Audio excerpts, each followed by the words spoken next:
Pour être simple, on pourrait dire que ces trois appellations pour un même trouble sont synonymes, mais évolueront encore en fonction des derniers concepts de la recherche et des classifications internationales. Le terme d'autisme est un terme générique qui désigne toutes les formes cliniques de troubles de la communication et des interactions sociales. Encore récemment, on utilisait le terme TED ou trouble envahissant du développement qui regroupait différentes catégories d'autisme. Aujourd'hui, les TSA, ou troubles du spectre de l'autisme, remplacent les TED dans les classifications et décrivent l'autisme comme un spectre unique, plus ou moins sévère selon les sujets, avec une grande diversité de manifestations.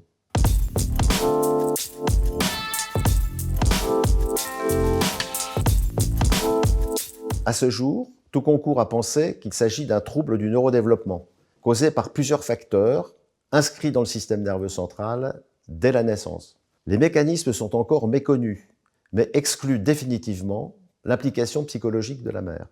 On considère que les troubles du spectre de l'autisme font partie des troubles du neurodéveloppement, car ils peuvent être associés à d'autres affections, handicap intellectuel, troubles hyperactifs avec ou sans déficit de l'attention, épilepsie, troubles des apprentissages, troubles moteurs.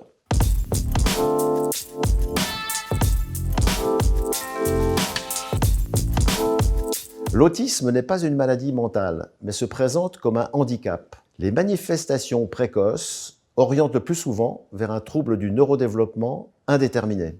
Ceci implique un accompagnement immédiat, même si les signes à risque d'autisme ne sont pas évidents dans un premier temps.